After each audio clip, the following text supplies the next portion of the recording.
My ex-best friend, who married my ex-husband, hired me to make a cake for her son's birthday. I, 33, just wanted to share this with everyone who is going through a divorce or a heartbreak for a similar reason. I married someone who I loved with all my heart. We met in college, and right after graduation, we got married. I decided to stay home because my husband, 34, made a lot of money. I gave him everything, supported his business, cooked for him, and cleaned for him. Basically, I babied him a lot because I was in love with him. I thought if I was a good wife and nurtured him, he would love me back. And for about 5 years, things were good. I discovered he was cheating on me when I found a random receipt from a hotel. I investigated a little and found out he was, in fact, cheating on me. And his affair partner was my best friend, Kylie, 31. I was betrayed by 2 of my closest people. Kylie gave me a vague excuse, saying she didn't want to hurt me but had just fallen in love with him. His excuse was, "You don't make me feel special anymore. You've gotten boring and let yourself go." I agree, I was a little chubby back then because of my medications, and I was always too tired to work out. I tried the path of reconciliation but failed. He left me for Kylie. This whole incident made me realize who my real friends were and who were fake. Some people stayed neutral, but only 2, Josh and Marie, were on my side and cut off Kylie. I was really devastated. I felt like, without him, I was no one. I lost my husband, my best friend, my house, my life. I stayed with Marie for a while, and she offered me a small job in her catering business. I love food. When I was married, I would make a variety of food for my ex-husband. Cooking was very therapeutic for me. During that time, Marie's mom gave me some useful advice. The average human lives for 75 years. You're already 27. Are you really going to waste the rest of your life being sad over a man who never loved you? That really stuck with me. I had trust issues because of my husband's infidelity, and I had trouble dating, so I skipped it for a while. I focused on working on myself. I socialized with many people while catering and made a lot of connections. I always wanted to start my own business, and since I loved creating food, a customer I was catering for gave me the idea to start a baking business. My friends helped me a lot, and I built a small yet successful baking business within a couple of years. I started to feel more like myself now that I was free. I didn't realize I had so much free time because I wasn't busy taking care of a large human. My house was clean. No one was leaving dirty laundry on the floor. No one was telling me to make something else because they weren't in the mood for a certain dish. No one left dirty dishes in the sink. I started to embrace this solitude. I know those things may not seem like a big deal, but they were a huge relief for me. Moreover, no one questioned me when I went out. I didn't have to answer to anyone before going anywhere. I could spontaneously go on long drives without asking for permission. I learned a new language during my free time. I focused more on family and friends who genuinely loved me, and getting dumped made me see the red flags I had missed in my marriage. I used that lesson to steer clear of any toxic men in my life. I dated a few men, but none seemed right for me, though it didn't bother me much. I'm happy being single and carefree. I now see my divorce as a blessing rather than a curse. Sure, I feel alone sometimes, but recently, I got a call from Kylie saying she regrets marrying my ex because he never appreciates her and always puts the burden of everything on her.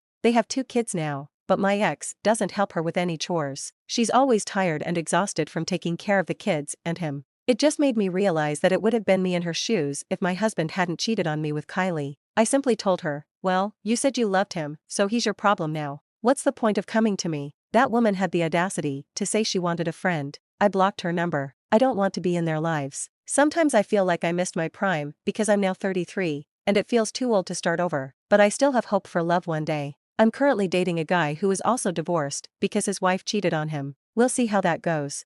Now, back to the dilemma. My ex-best friend, who had an affair with my ex-husband, hired me to make a cake for her son's first birthday. I hadn't been in contact with her until a month ago. I've moved on with my life, and I don't need their drama. I run a small baking business, and while it's still relatively new, I usually take orders for cakes for occasions like birthdays, graduations, or reunions, except for weddings. I do have plans to expand and dream of opening my own bakery one day. A few days ago, I received an order from Kylie. She wanted me to make desserts for her son's first birthday, not just a birthday cake, but a whole dessert table. It was a huge order, and the pay was good. It would be good for my business, but considering our history, it made me question, why does she want me to do it? My ex comes from a wealthy family and has a high-paying job. She could easily hire the best baker in town. My business isn't that big. It felt like she was either trying to get my attention or sabotage my business. Or maybe she just wanted to talk to me after I shunned her the last time. On the other hand, the businesswoman in me says to take it. I know I can do it, and the party will be huge, with many affluent guests. It could help promote my business and boost my revenue.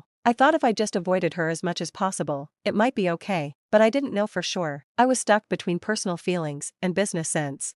Sorry to disappoint, but I accepted the order. It was too good to pass up. Call me a greedy businesswoman if you want, but I did ask for advance payment, which they made in full. I also minimized contact with Kylie as much as possible. So far, all interactions have been through email, and I have an assistant, who's a family friend, handle most of the communication. He knows my situation and acts as a middleman. I'm documenting everything, knowing I'm taking a risk, but I'm willing to see where it goes. Turns out, hiring me was my ex-husband's idea, not hers. He heard about my service from a colleague and wanted to hire me. I haven't spoken to my ex about it. Most of my communications have been with Kylie. Nothing big has happened so far, but I'm still working on it. I'll post a full update once it's all done. I decided to talk to my mom about it, needing her insight. She told me to do whatever I felt was right. My boyfriend also encouraged me to take the order. He even offered to stay with me if I had to organize the dessert table at the event. I accepted the order, and it turns out, as I mentioned, that it was my ex's idea to hire me. Because the event was short notice, I had to rush the preparations.